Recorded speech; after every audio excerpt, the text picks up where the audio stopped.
Hey everyone, and welcome to the channel. My name is Ash, and I am here with a review of Undergrave on Xbox. Now, this was released on the 18th of May 2023. It was developed by a Wired Dream Studio, the makers of Red Ronin, and published by Cubite Interactive, who were kind enough to send me a copy to do this video review, so big thank you to them for that.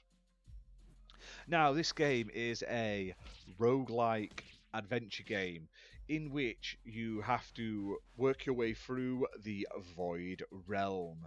Now, you have a character with three distinct abilities that you need to use to survive. However, every time you use one of your abilities, you will consume your stamina. Now, while this recovers over time, you've got to obviously use your abilities wisely to clear each of the levels, work your way through each run, and survive. Now, the way this works is your character has three distinct moves. They have a jump move, they have a dash move, and they have a throw move. And each level of this run is over a tile-based environment, and you will move in a sort of turn-based manner, up, down, left, or right. And every time you make a move, your opponents make a move as well. And in each level, there are a variety of different enemies to deal with. Now, these start off as like zombie-like characters. There's also like rats and other things as you progress through each of the levels. Every time you play, it's slightly different. It's all like procedurally generated, so it's never the same sort of run twice. Now, if an enemy comes into contact with you, they will attack you, do some damage. So the aim of the game is to sort of avoid enemies or kill them before they can hit you. Obviously, you use your abilities to do this. Now, with your jump ability, you can jump into the air a certain distance and land on enemies to kill them, or just jump away and avoid them. You have a dash ability, which means you can sort of dash and slice through them, or just dash away from them. And you also have a throw ability, which means you can throw your sword. Now, the downside to throwing your sword is you have to pick it up. Otherwise, if you don't have a certain upgrade, you can't do any damage to enemies without the sword.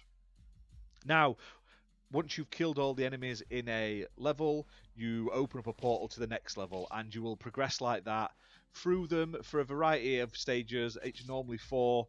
After the 4th stage, you then go into an upgrade shop, which gives you 3 options, and these always vary. They can be sort of like refill your health, they can be like negate how much sort of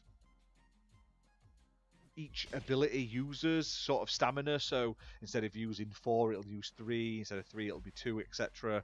Or there's one that also gives you an ability to do melee damage even if you don't have your sword.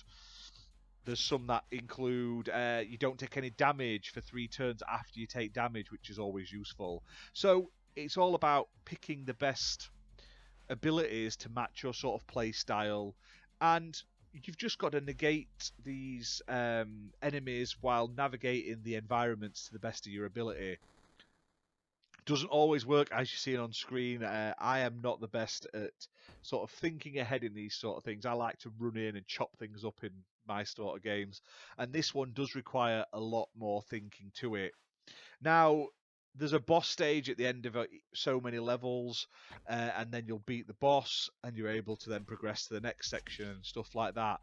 It's a very challenging game. This game doesn't hold your hand. It sort of throws you in at the deep end, giving you very little information to get going. It just sort of tells you the basics and leaves you to it. And I like that about it. I like that it's simple and hard, and it makes you work, and you will die and you will have to restart over and over again. Now, graphically, I love the game's sort of pixelated art style. It's dark, it's grungy, it looks great. I am all for it. The soundtrack's great as well. There are a variety of different areas. Obviously, you start off in like a graveyard-esque area. There's also like a lava area. I say lava area. It's red and it has like rocks and stuff. It kind of reminded me of lava. There was an area with like spiky plants in and stuff like that. each of them obviously have different sort of bosses that you will encounter as well. But overall, a very fun game. If you're into roguelike games, check this one out. It's priced at £4.19, playable on Xbox One and Xbox Series X and S. And you're going to get quite a bit of content out of it because you're going to have to keep replaying it, trying to sort of choose your skills and get used to your skills and working out the best way to sort of proceed. Do I throw my sword and then hope I can pick it up before I get attacked? Do I dash in and fight a couple of enemies, then dash out? Will my stamina last? And obviously every so often you can also build up enough sort of points that you're able to use a sort of stamina boost as well, and you get them few and far between every sort of couple of levels, so you've just got to sort of make them work to your advantage when you get them.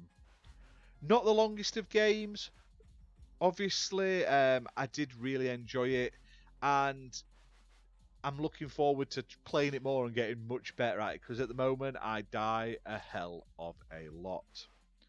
But that's that for this video, guys. Hope you enjoyed it. If you have, hit that like button, hit subscribe, and we'll see you soon for more content. Bye for now.